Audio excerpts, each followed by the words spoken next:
grâce à l'homme noir.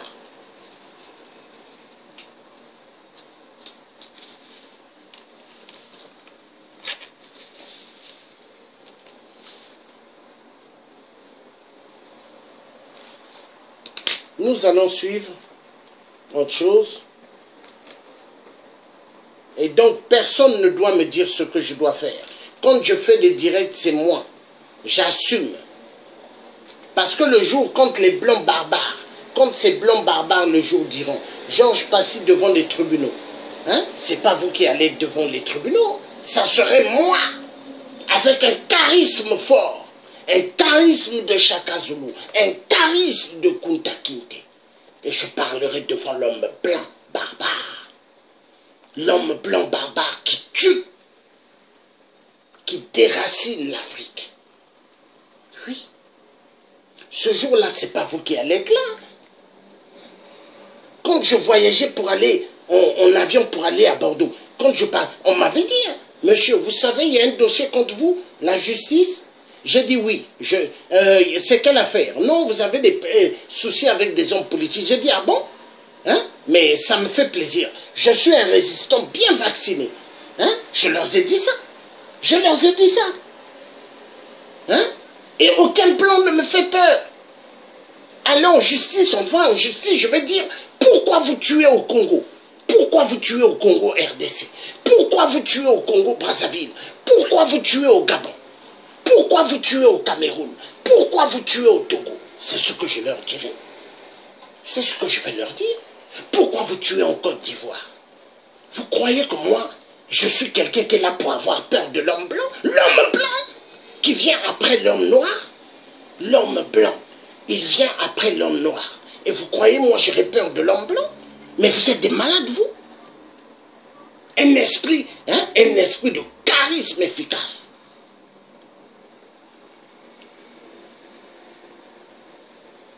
Vous croyez que Patrice Lumumba, regardez les images, comment Patrice Lumumba qui a amené un Mobutu dans le monde politique. Mais regardez, Patrice Lumumba, quand ils l'ont plié, hein, ils l'ont attaché comme un cabri. Hein? Il prenait les papiers pour lui mettre dans la bouche. Est-ce que Patrice Lumumba se laissait faire? Mais il n'a même pas dit un mot, hein. Même pas un mot. Même pas un mot de douleur. Mais aujourd'hui, ce que le Congo est en train de vivre, le Congo RDC, c'est par rapport à la trahison. La trahison de Patrice Lumumba, la trahison comment le peuple a laissé cet homme vaillant, cet homme, ils l'ont laissé mourir. Ils ont laissé qu'on le tue. Car les Belges n'avaient pas l'autorité sur Patrice Lumumba, ni Mobutu. Mais ce sont les Congolais qui ont laissé faire. Est-ce que les Congolais de la RDC aimaient Patrice Lumumba? Je ne pense pas.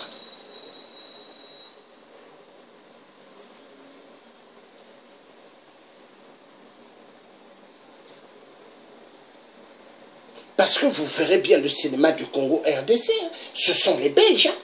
Les Belges, les Français, les Américains, l'Allemagne, tous les pays européens.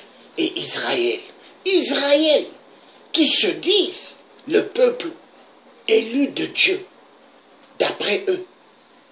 D'après eux. Et ils prennent leur front, ils vont sur des murs. Ils sont là en train de cogner les murs. Ils cognent les murs.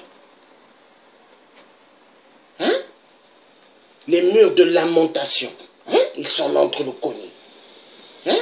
Et après, quand ils disent bloquez l'eau, comme ça, eux, ils n'auront pas d'eau. Les Palestiniens, ils ferment l'eau pour laisser les Palestiniens mourir. Est-ce que c'est normal? Non, non, attendez. Et ils vont au Congo RDC. C'est eux qui commettent des génocides pour voler le cobalt, voler le coltan, voler l'uranium. Oui, ils aiment bien prendre les minéraux des Congolais. Oui, et ils sont contents. Ils sont contents. Parce qu'ils se disent qu'ils ont le droit.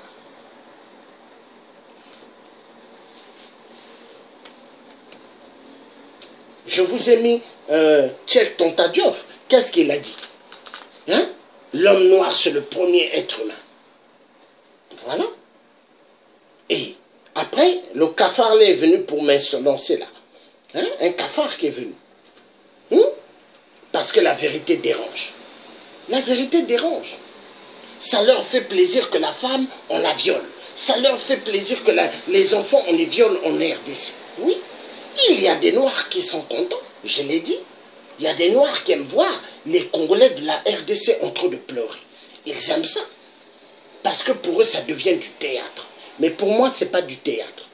Parce que je suis là pour réveiller les consciences de mes parents de la RDC. Hein? Vous croyez que nous, si on avait les arbres, nous, on allait rester là pour faire des directs? Si on avait des arbres, on descendait là-bas. On descendait. Parce que tu sois même en Europe. Hein? Moi, j'ai eu des amis en train de travailler comme ça. Un ami est tombé, il est mort. Hein? Parce que dans la vie, tu peux mourir au travail, tu peux mourir en conduisant. Hein? Tu peux mourir en dormant, tu peux mourir en étant assis. Hein? Ça peut arriver à quel moment. Mais moi, mon seul souhait, hein? Si l'Afrique, elle ne sort pas du calvaire, je donnerai ma vie pour libérer l'Afrique. Oui, oui. Patrice Lumumba a donné sa vie pour libérer l'Afrique. La RDC non est l'Afrique. Hein? Malcolm X, Martin Luther King. Vous croyez que moi je suis venu sur terre pour mettre les Weston? Les Weston, j'en ai connu. Hein? Mais ça ne m'intéresse pas. Chez moi, on tue. Chez moi, on tue. Est-ce que ça m'intéresse de mettre hein, les chaussures croco? Ça m'intéresse de mettre les Versace, les Levi's? Non. Ça m'intéresse que d'arrêter ce qui se passe. Qu'on arrête de violer la femme. Qu'on arrête de violer les enfants. Qu'on arrête de tuer les gens à cause des minéraux. Parce que les minéraux là, ça appartient pas à l'homme blanc. Ça appartient à l'homme noir. Et l'homme noir, c'est les propriétaires de la terre.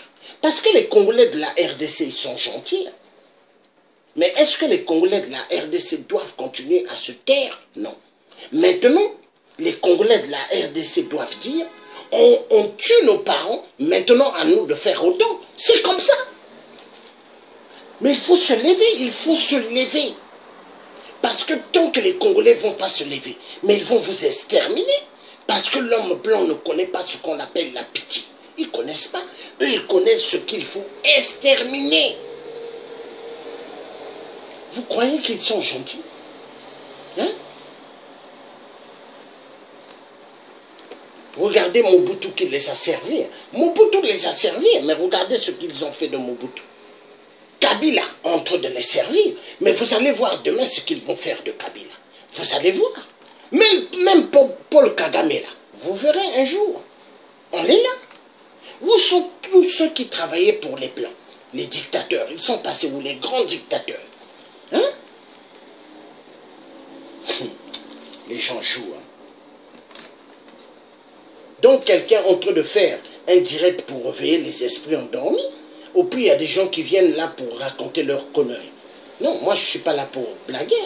Je suis là pour réveiller mes parents. Réveiller mes parents qu'on a fait endormir. Endormir avec la Bible. La Bible que les missionnaires sont venus pour faire endormir les esprits. Oui.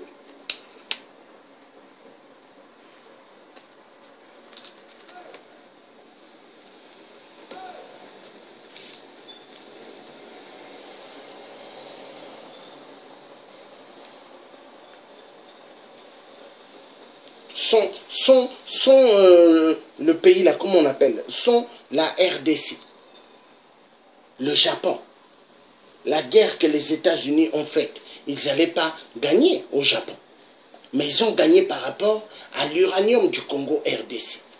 Et la vérité doit être dite. Hein? Les Congolais de la RDC, partout, on les massacre. Partout, on les massacre. Hein? C'est quoi ça?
C'est Gécamine qui a apporté à la région de Katanga son système d'énergie.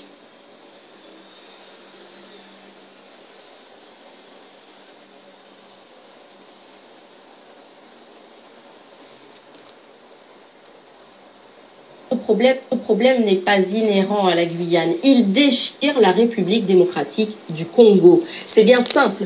La guerre des minerais dans ce pays est le conflit le plus meurtrier depuis la Deuxième Guerre mondiale. Les collines du Congo contiendraient pour 24 000 milliards de dollars d'or, de cobalt, de cassitérite ou de tungstène. Quasiment tous ces minerais sont indispensables à la fabrication de nos portables et nos tablettes et ils proviennent du Congo. Ces richesses font l'objet de guerres incessantes pour prendre le contrôle des exploitations. Les milices obligent les enfants à travailler dans les mines. Chaque minute, une personne adulte ou mineure est violée dans ce pays. Cette situation dramatique, l'actrice américaine Robin Wright l'a découverte il y a 6 ans en rencontrant des victimes. Elles lui ont demandé de porter leur témoignage dans le monde entier. C'est pour cela qu'elle a réalisé le film que vous allez voir tout de suite, Congo, la guerre des minerais. Attention, certaines séquences pourraient heurter votre sensibilité.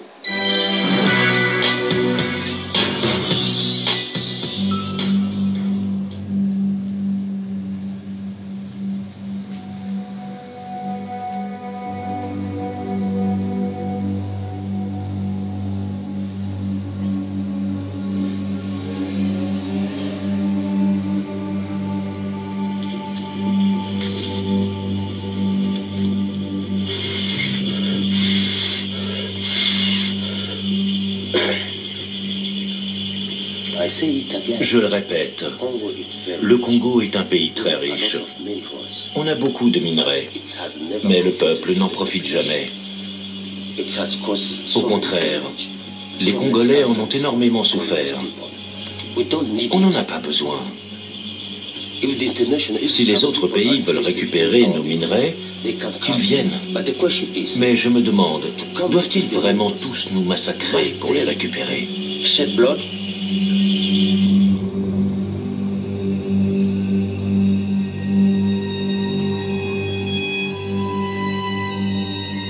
La République démocratique du Congo regorge des minerais les plus précieux au monde.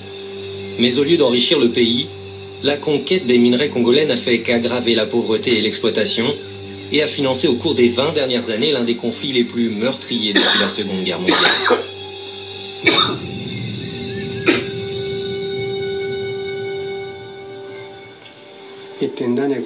Les meurtres ont eu lieu un lundi, très tôt le matin.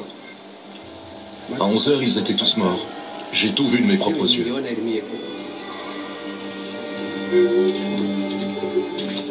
Un matin, alors qu'ils assistaient à la messe, les habitants de ce village ont été attaqués par un groupe armé, financé par l'exploitation des minerais dans la région. Ils ont commencé à tirer. Beaucoup sont morts.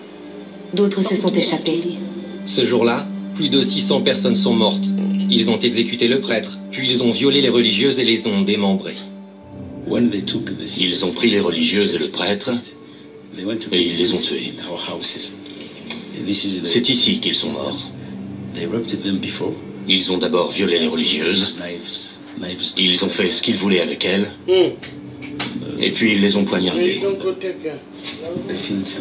C'est par ce champ que beaucoup ont pris la fuite. Beaucoup de gens sont morts ici. Seul Dieu peut leur pardonner.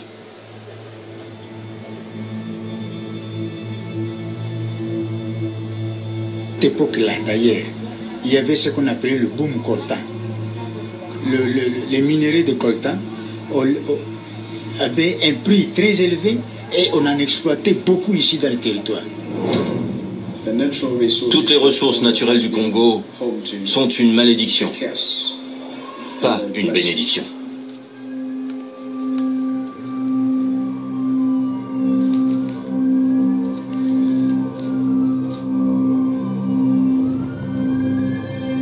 En 1890, Joseph Conrad visite le Congo à bord de son bateau. Il rentre chez lui, écœuré par l'horreur dont il a été témoin. C'est alors qu'il écrit « Au cœur des ténèbres ». Les ténèbres n'ont rien à voir avec le Congo ou les Congolais. Ils désignent les Occidentaux qui, au cours du règne du roi belge Léopold, ont soumis à l'esclavage et brutalisé les Congolais pour récupérer du caoutchouc et de l'ivoire.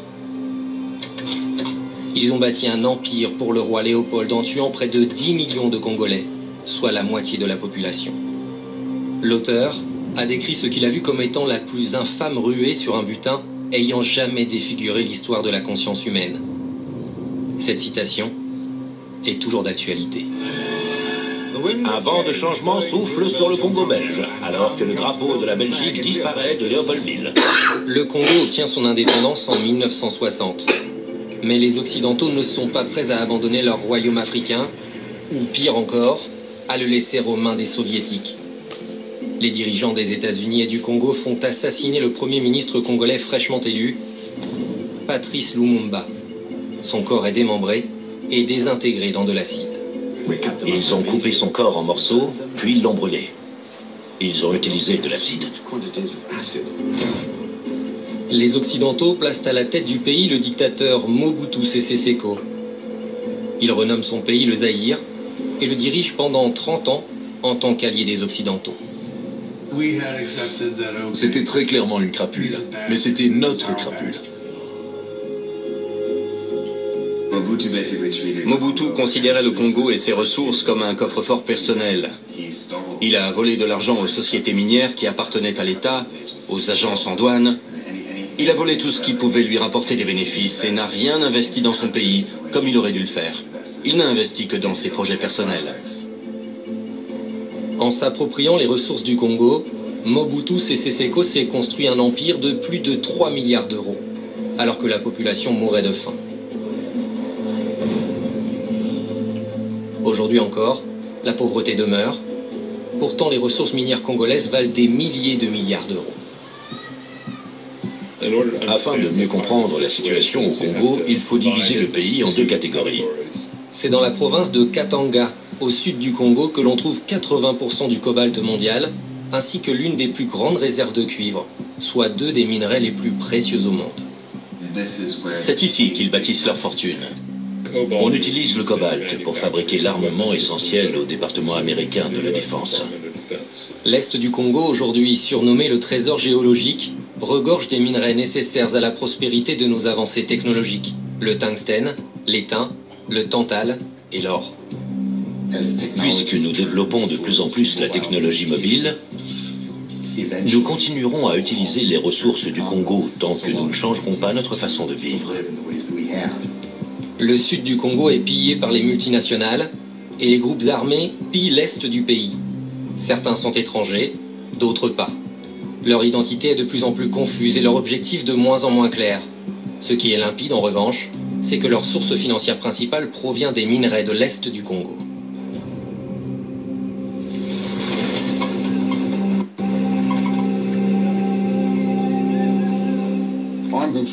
Les groupes armés volent tout ce qu'ils peuvent. Les ressources les plus importantes et les plus lucratives de l'Est du Congo, ce sont les minerais. Comment maintenir une armée de 2000 hommes sans avoir à les nourrir, sans leur offrir d'uniformes, ni de soins médicaux?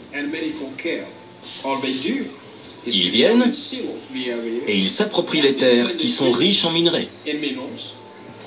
Ils ont des armes et pas nous.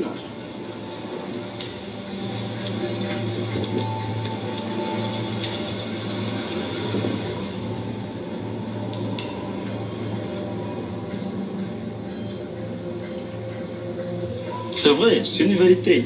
Il y a des Horans, des officiers du Horan qui ont déjà des creuseurs. Et à l'instant même, je vous informe, malgré que la loi a été promulguée interdisant l'exploitation des minerais. Mais l'exploitation continue.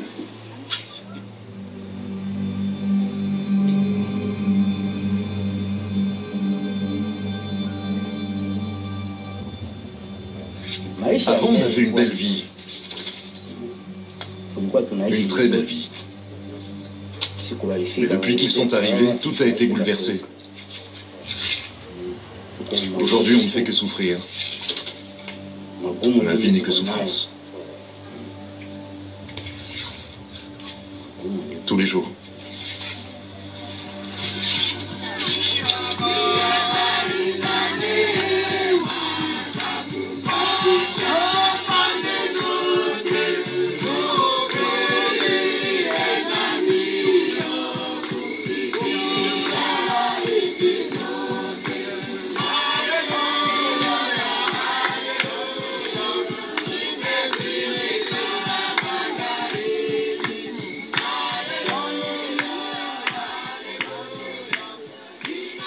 l'impact est très grand.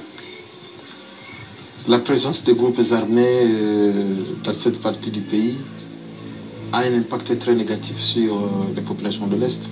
Ils vont voler les récoltes de paisibles citoyens, de paisibles paysans, et c'est la catastrophe. D'autres se rabattent sur les jeunes filles et les femmes, jusqu'aux vieillards, pour assouplir les appétits sexuels.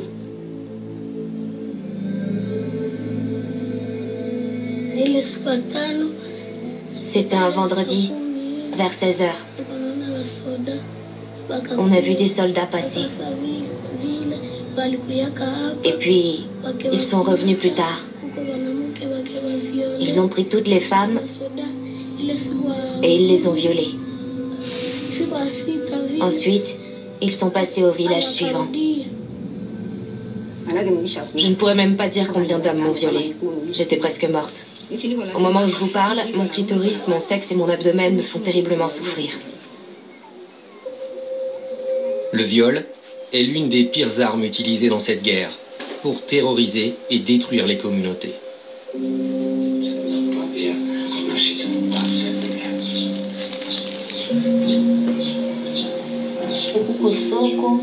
On s'est mis à courir.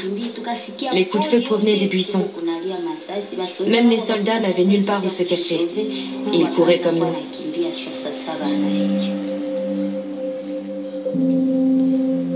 Puis, j'ai vu un soldat devant la fenêtre.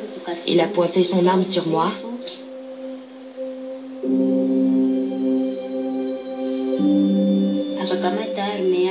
Il a pointé son arme sur moi, aussi près que la caméra en ce moment.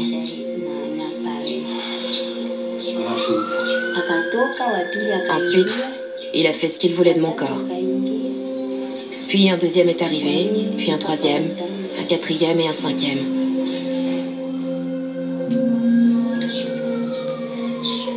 Voilà. Puis l'incendie s'est déclaré. On était en... Vous avez entendu? Après, il y a des enfoirés, quand nous on fait des directs, pour montrer ce qui se passe, pour parler de ce qui se passe, des enfoirés viennent pour dire « Oh, on est fatigué de tes directs. » Ah bon? Mais tu es fatigué, tu dégages. Et cette personne, je l'ai bloquée, hein, parce que personne ne peut me dire ce que moi je dois faire. Demandez aux hommes politiques en France de merde, demandez-leur, posez la question. Et tous, ils ont peur de moi. Ils ont peur. Parce qu'ils savent que le Tchè, c'est quelqu'un qui ne connaît pas la peur. Je ne connais pas la peur. Hein? Je ne connais pas la peur. Vous voyez 5 hommes, ils peuvent être dans une salle, je suis là, et on se tape dessus. Je ne connais pas la peur. 10 hommes, je suis dans la salle, on se cogne bien dessus. Je ne connais pas la peur. Est-ce que vous voyez? Parce que Dieu m'a donné ce qu'on appelle un charisme. Vous avez entendu? Village par village, ils sont passés pour violer, village par village. Et vous voulez que nous on se taise? Mais ce qu'ils font en RDC, c'est ce qu'ils font au Congo-Brazzaville, au Poul, chez moi. Les phénomènes du viol au Congo-RDC, mais c'est maintenant éparpillé. Au Gabon, ils le font aussi. Hein. Les hommes d'Ali Bongo, ils violent. Hein. Et vous voulez qu'on se taise? Mais est-ce que ça va bien dans vos têtes? Vous croyez que moi je suis un acteur de théâtre? Vous croyez que moi je suis un acteur de football? Les enfoirés de merde.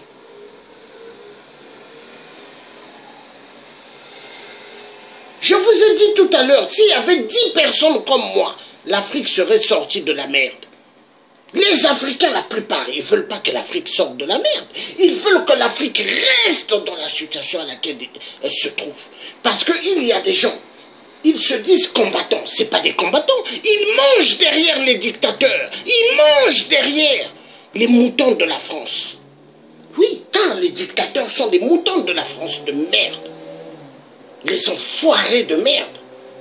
Les colons de merde. Les colonisateurs de merde. Une colère. Colère. La femme, elle est violée tout le temps. Les enfants sont violés. Des enfants. Les enfoirés de merde. En Europe, on viole les enfants, on viole les femmes. Enfoiré de merde. Aux États-Unis, on viole. Mais pourquoi vous faites ça en Afrique? C'est quoi ça? Et quand on commence à faire des directs, il y a des gens qui viennent nous injurier. Mais je vous ai dit, maintenant ceux qui vont venir m'injurier, donnez votre numéro de téléphone. Je vous appelle avec mes téléphones. Hein? On se donne rendez-vous. Hein? Vous habitez à Paris ou vous habitez en Allemagne, on se retrouve dans une salle. Mais vous allez voir, je vais bien vous terrasser la colère que moi j'ai. Hein? Enfoiré de merde.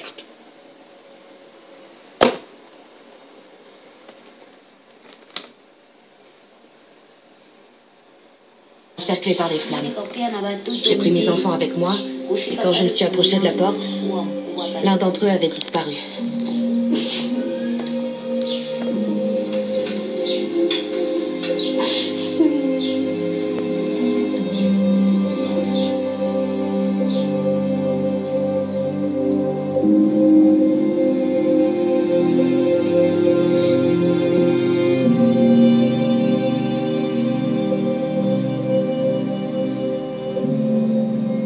Avant 1996, le mot viol n'existait dans aucune des langues parlées au Congo. La guerre a commencé en 1996. C'est là qu'a véritablement commencé la tragédie congolaise.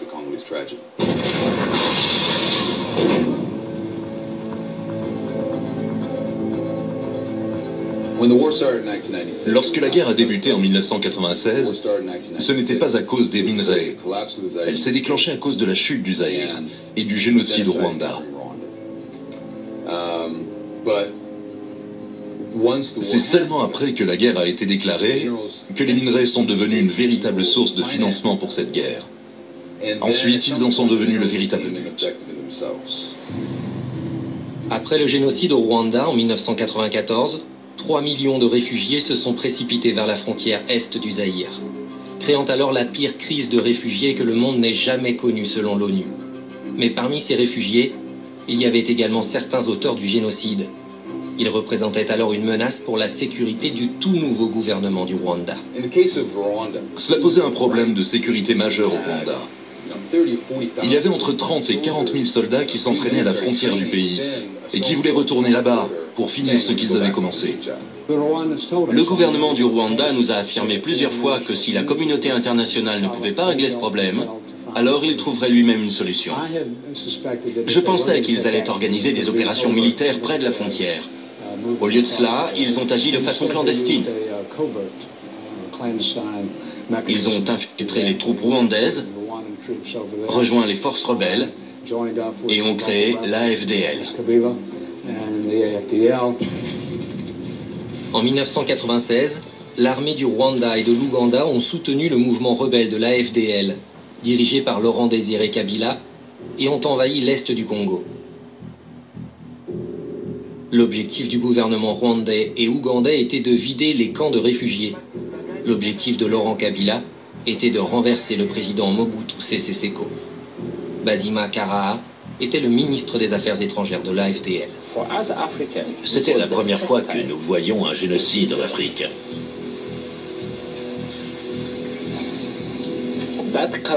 Cette culture devait être éliminée. Mais il y avait un autre problème. Ce problème, c'est que Mobutu était le deuxième plus grand dictateur du monde. Il devait être évincé. Je lui ai dit, tu peux partir, soit par la porte, soit par la fenêtre. Après 30 ans, les États-Unis ont décidé d'abandonner leur allié de la guerre froide, Mobutu Sese Seko. Le président Clinton a alors envoyé un ambassadeur de l'ONU, Bill Richardson, pour transmettre le message à Mobutu. Le gouvernement américain m'a demandé d'aller voir le président Mobutu et de lui dire « Monsieur le Président, nous ne vous soutiendrons plus. Nous voulons que vous quittiez le pays. » Il m'a alors regardé et il m'a dit « Vous savez combien j'ai soutenu les États-Unis » J'ai dit « Oui, je sais. » Les États-Unis et la communauté internationale ont découvert une nouvelle classe de dirigeants africains. Il semblait clair qu'à partir de cet instant, ils allaient tous soutenir Kabila et le hisser à la tête du pays. J'ai rencontré Kabila plusieurs fois. Il m'aimait bien. On s'entendait bien. Je lui ai dit, vous voulez avoir une bonne relation avec les États-Unis? Nous cherchons la paix. Nous aimerions vous aider. Si vous êtes un réformateur, si vous instaurez la démocratie et que vous respectez les droits de l'homme, alors nous vous aiderons. À la fin de la guerre froide, les États-Unis n'avaient plus besoin de Mobutu. Ils ont alors demandé au Congo de l'évincer.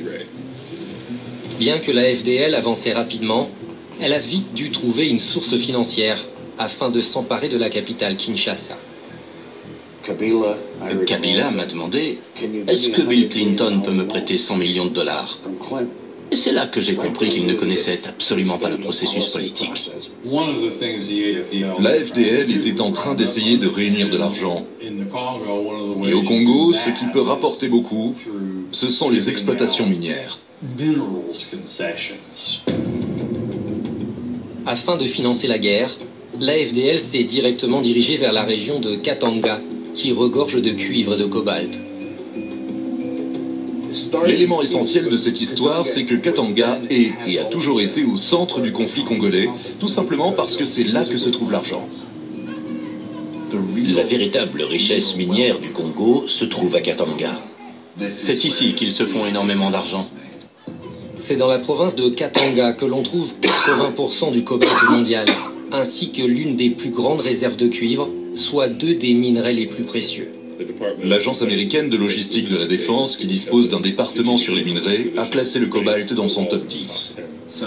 Beaucoup de gens sont venus ici pour se faire de l'argent pendant la guerre, et ils ont réussi. Maintenant que les troupes rebelles de Laurent Kabila contrôlent toutes les régions riches en minerais du pays, les grandes entreprises comme American Mining Field Corporation profitent de l'agitation politique pour passer leur marché.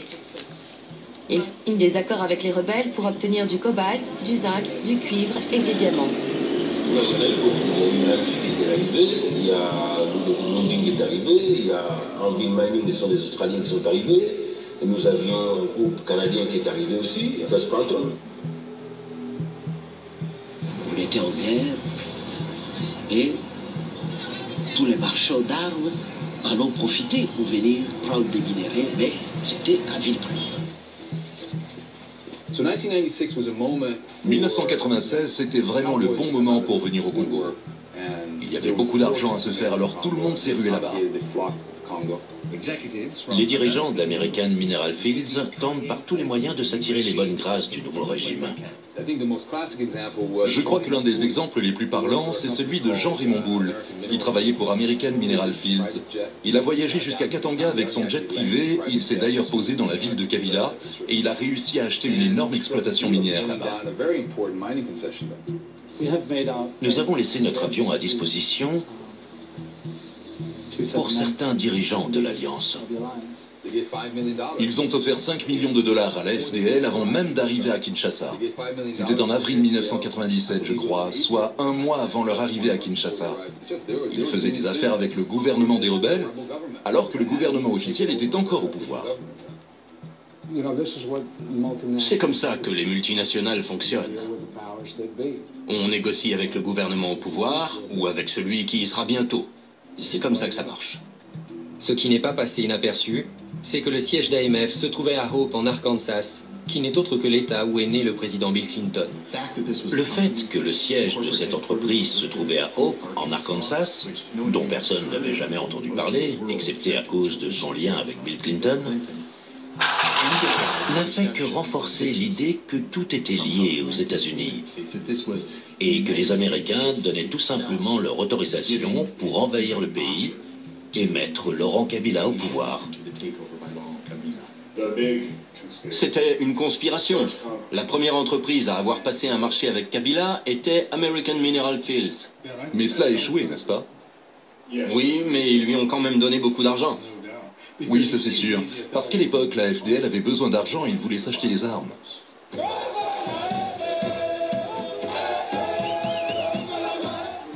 Les attaques de la FDL ciblaient principalement les réfugiés à l'est du Congo.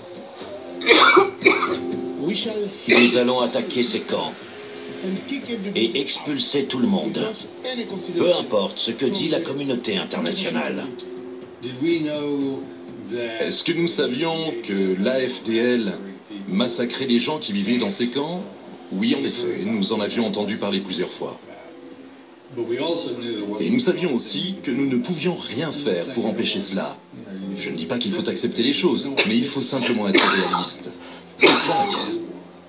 Le plus dur dans tout ça, pour les gens comme moi, et pour tous ceux qui s'impliquaient à l'époque pour défendre les droits de l'homme au Congo, et qui croyaient vraiment qu'on allait enfin réussir à mettre en place une démocratie dans ce pays, c'est que le mouvement démocratique congolais n'a reçu aucun soutien.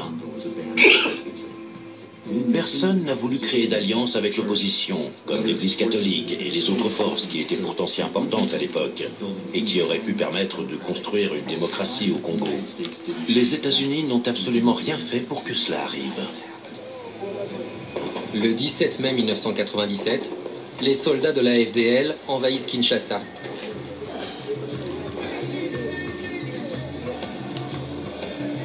Laurent Désiré Kabila est alors proclamé président de la République démocratique du Congo. Moi, Laurent Désiré Kabila, président de la République. Nous avions nos propres objectifs en tant que Congolais. Et eux, ils avaient les leurs. Mais à ma connaissance, ils ne se sont pas servis de nous. En fait, je crois que nous sommes servis d'eux.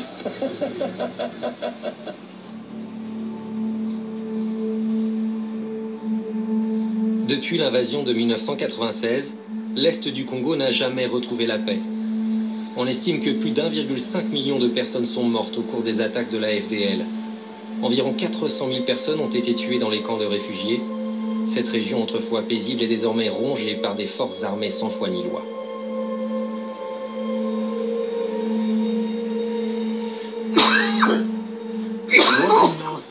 À partir de ce moment, on voyait des cadavres partout qui jonchaient les rues et tout le monde s'en fichait.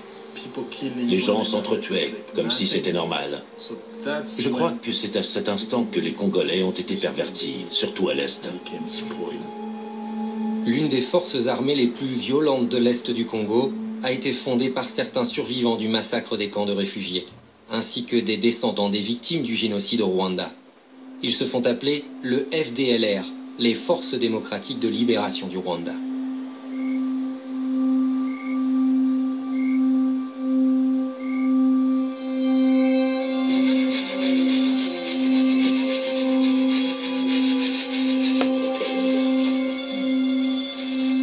Le FDLR est une menace pour nous.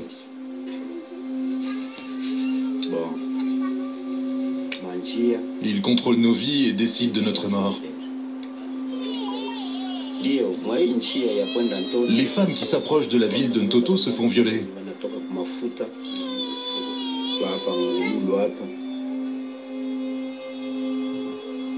Elles se font violer dès qu'elles se trouvent sur le chemin des soldats du FDLR.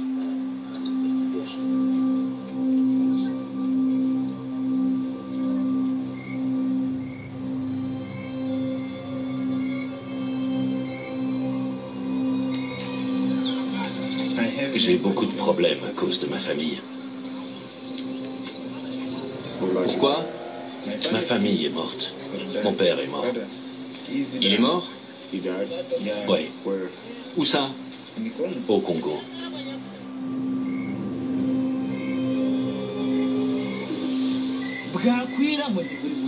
Les nuits sont longues. Et le bruit des bombes qui éclatent m'empêche de dormir. Même quand on est très jeune ici, on doit apprendre à manier les armes. Du coup, on ne pense qu'à ça toute la journée. Et on se rend compte que sur une famille de 40 personnes, on est le seul survivant. Le seul.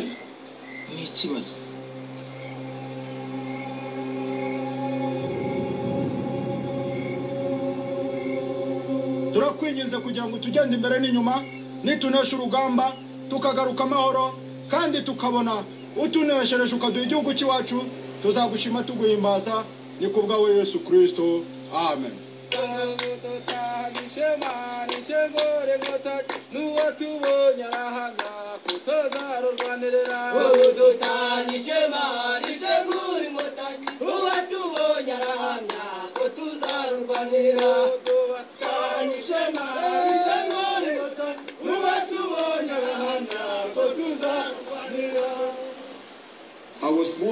Je suis né et j'ai grandi dans cette partie du pays.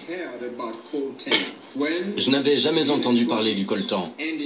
Mais quand l'industrie de l'électronique s'est intéressée de plus en plus à ce minerai, alors on a connu le boom du coltan.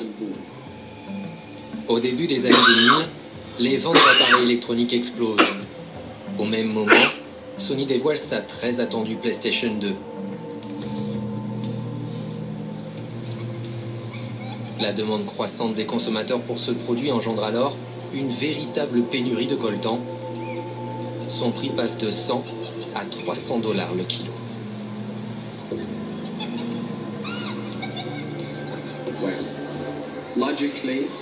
Évidemment, tous ceux qui connaissaient la valeur de ces minerais se sont jetés sur les exploitations minières. L'augmentation du prix du coltan coïncide avec la deuxième invasion de l'Est du Congo par le Rwanda, allié des États-Unis. Cette invasion est dirigée par le groupe rebelle RCD. Les Rwandais ont créé le RCD. Je dis créé parce qu'en fait, les Rwandais ont rassemblé plein de monde à Kigali et leur ont dit « Vous allez créer un mouvement rebelle ». Ce n'était pas du tout un mouvement congolais. La communauté internationale n'a absolument pas commenté cet événement. Personne ne voulait admettre que le Rwanda était en train d'envahir le Congo. À ce moment-là, les États-Unis n'arrivaient même pas à envisager que leurs alliés se battaient uniquement pour l'argent. Je n'ai aucun doute là-dessus. Les Rwandais, les services de sécurité et l'élite politique étaient impliqués dans l'exploitation des ressources du Congo. Sony a gagné plus de 220 millions d'euros le jour du lancement de la PlayStation 2. À cause de la guerre au Congo, 1,7 million de personnes sont mortes.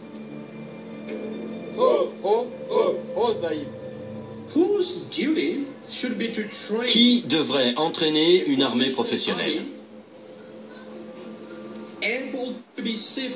Capable de protéger notre peuple, de protéger nos frontières.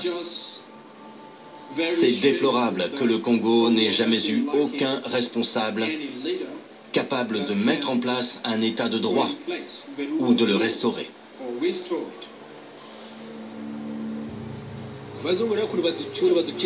Dis à cet homme blanc de nous rapatrier rapidement, ou ce pays ne connaîtra jamais la paix. Tant que le FDLR sera là, il n'y aura jamais la paix, jamais. Il ne filme pas. La lumière est éteinte. Peu de temps après, des soldats du FDLR ont attaqué le village de Bunakara. Ils ont tué 31 personnes, dont beaucoup de femmes et d'enfants. Je tiens à affirmer que je consacrerai toutes mes forces à ce que ce beau et grand pays retrouve la paix et l'unité.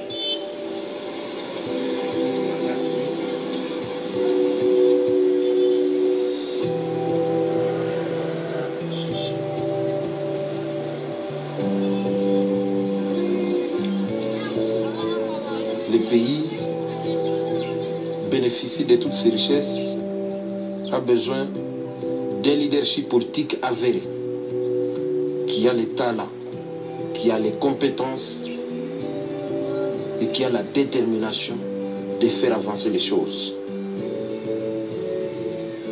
La gestion rationnelle de tout ce que l'Éternel, le beau Dieu, a mis à la disposition de l'humanité congolaise. Le gouvernement a une part de responsabilité dans cette histoire. C'est vrai que le Congo est un pays riche. On a tout. On a vraiment tout ce qu'il nous faut. Mais nos dirigeants ne veulent pas améliorer nos conditions. Par exemple, dans notre pays, il n'y a pas de travail. Ils sont censés attirer les entreprises pour qu'on ait du travail. Les Congolais devraient avoir une vie meilleure.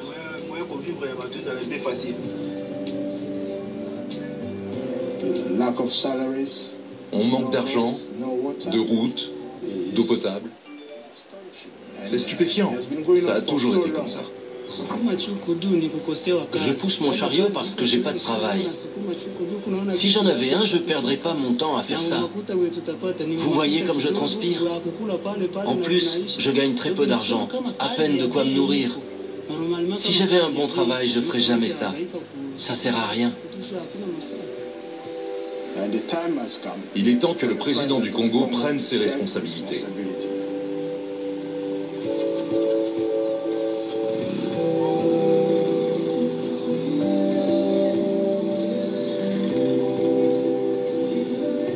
En 2014, l'Africa Progress Panel publie un rapport dénonçant la vente des concessions minières de Katanga par les dirigeants congolais.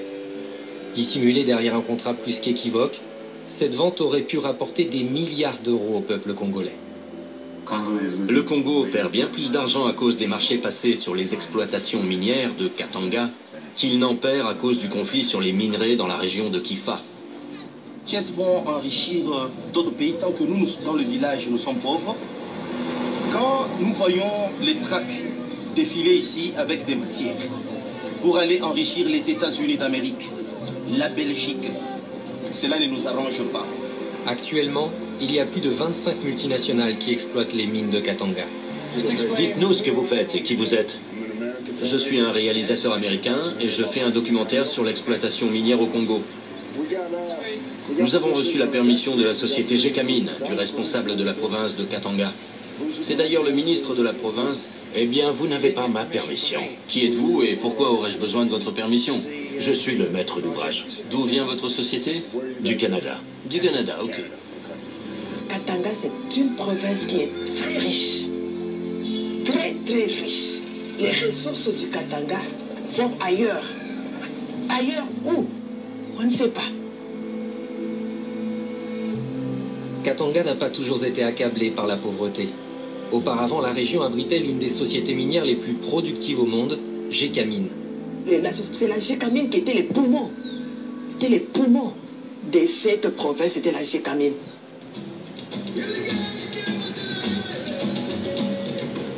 Mobutu Sese Seko, qui s'était engagé à nationaliser tout le Congo, n'a pas seulement renommé le pays Zaïre, mais a également expulsé toutes les sociétés étrangères du pays, afin de garder toutes les ressources naturelles pour l'État. L'exploitation minière à Katanga n'était plus dirigée que par la société minière appartenant à l'État, Gécamine. Les exploitations minières de Katanga étaient toutes gérées par Gécamine. Vous ne pouvez pas voyager à Katanga sans entendre parler de toute la fierté et de toutes les opportunités que Gécamine a offertes au peuple congolais. La Gécamine a joué un très grand rôle dans le développement du Congo. Que Gécamine était le poumon du Congo, le poumon du Katanga. On a eu pratiquement jusqu'à 80% de la contribution Gécamine pour le budget national. Dans les années 80, Gécamine produisait environ 500 000 tonnes de cuivre par an. C'était l'une des plus grandes sociétés minières au monde. Gécamine a beau avoir rapporté beaucoup d'argent à Mobutu pendant des années, elle a aussi beaucoup rapporté aux Zaïrois d'une certaine manière. C'est Gécamine qui a apporté à la région de Katanga son système d'éducation, considéré comme l'un des meilleurs du pays, parce que c'est là que la société était basée. On y trouvait les meilleurs hôpitaux et tout le monde y avait accès grâce à Gécamine. C'était la poule aux œufs d'or.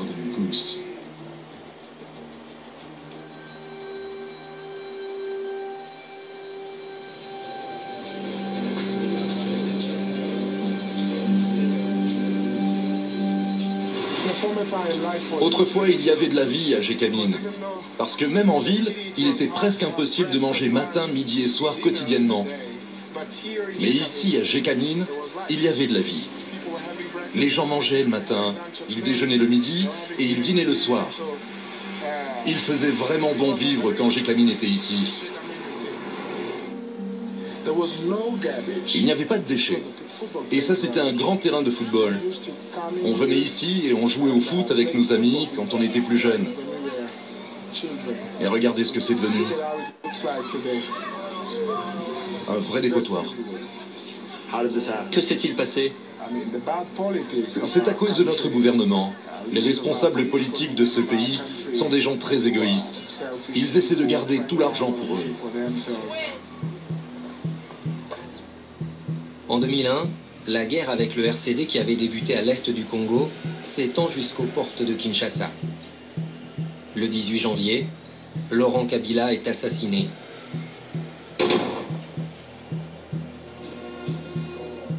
Son fils, Joseph Kabila, remplace alors son père.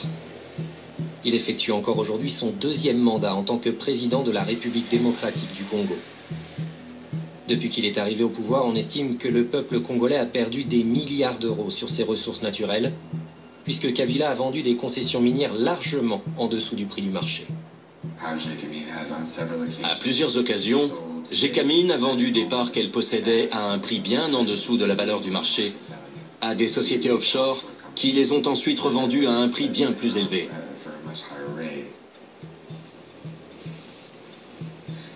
L'un des marchés les plus douteux qui est passé Gécamine est celui du projet SMKK sur le cuivre et le cobalt, dont 50% appartient à la société minière kazakh appelée ENRC. Les 50% restants appartiennent à Joseph Kabila. Tout d'un coup, Gécamine ne possédait plus les 50% restants. Ils ont été vendus à la société offshore Emerald Store Enterprises, basée sur les îles Vierges britanniques, pour la somme de 13 millions d'euros. Personne ne savait qui c'était ni d'où il venait. Quelques mois plus tard, ENRC a racheté la Emerald Star Enterprises, les 50% qui appartenaient autrefois à Gécamine, pour la somme de 66 millions d'euros. Ça n'a aucun sens. L'État a perdu plus de 50 millions d'euros. Il est évident que Gécamine savait que sa propriété valait bien plus de 13 millions. Alors, pourquoi est-ce qu'ils n'ont même pas bronché? L'élément commun entre tous ces marchés n'est autre qu'un seul homme. Dan Gertler, un ami du président congolais. C'est lui-même qui se revendique ami du président congolais. Les sociétés comme Glencore et ENRC font toujours appel à Dan Gertler. Tous les marchés passés avec Gertler fonctionnent de la même manière. Une société associée avec Gertler et basée sur les îles Vierges britanniques achète une concession minière à Gécamine pour environ 5% de sa valeur sur le marché. Juste après, la concession est vendue à une grosse société minière, ENRC ou Glencore, à sa véritable valeur. Cela représente une marge de bénéfice de 800%. Ces bénéfices ne reviennent pas à l'État congolais, mais uniquement aux sociétés offshore des îles Vierges britanniques. Comme les lois de ces îles protègent les sociétés, on ne peut pas savoir qui a réellement tiré profit de ces marchés. Peut-on prouver qu'il y a eu de la corruption? Non. Mais il y a une telle différence entre ce que le gouvernement déclare avoir reçu, ce que la société affirme avoir payé au gouvernement, et ce que la société a vraiment payé. On ne connaît pas les montants exacts. Ce n'est pas normal, et pourtant on voit ça depuis toujours. Le chiffre d'affaires annuel de la société ENRC basée à Londres s'élève à plus de 3 milliards d'euros. Celui de Glencore, également basé à Londres, s'élève à plus de 2 milliards d'euros. Dan Gertler fait désormais partie du classement des nouveaux milliardaires de moins de 40 ans.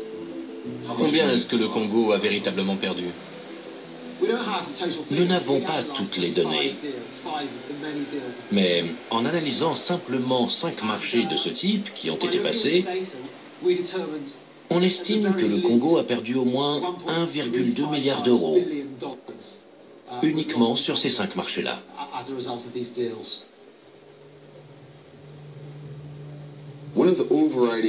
Pour moi, l'une des émotions qui caractérise le mieux tout ce conflit, c'est l'humiliation subie par les Congolais.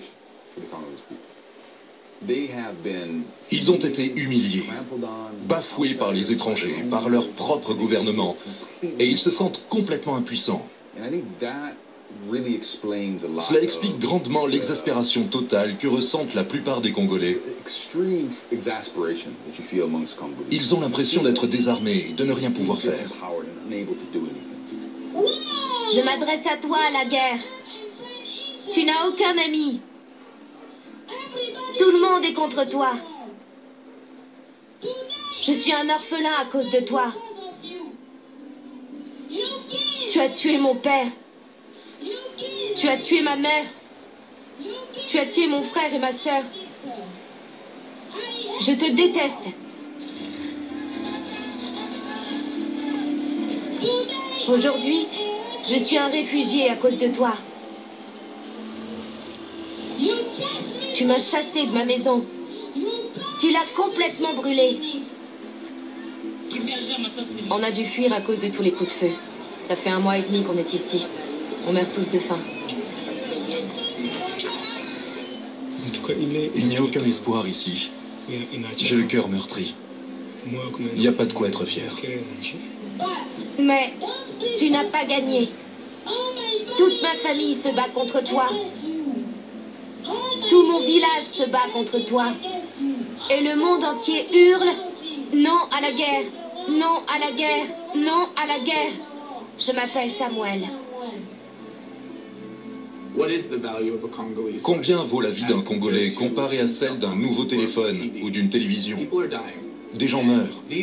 C'est ce genre de questions qu'on devrait poser aux entreprises. Et pas seulement combien est-ce que mon investissement m'a rapporté ce trimestre. Ils nous utilisent comme un préservatif. Il sert à protéger des maladies, mais une fois utilisé, on peut le jeter. On a besoin d'eau potable. On boit de l'eau sale. Le lac est immense. Derrière moi, il y a la ville. Et si vous allez là-bas, vous verrez des gens qui récupèrent l'eau. Ils font parfois des kilomètres jusqu'ici, parce que l'eau ne va pas jusqu'à chez eux.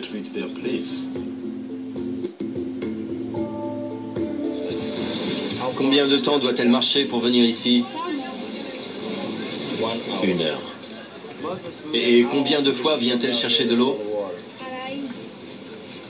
4 fois.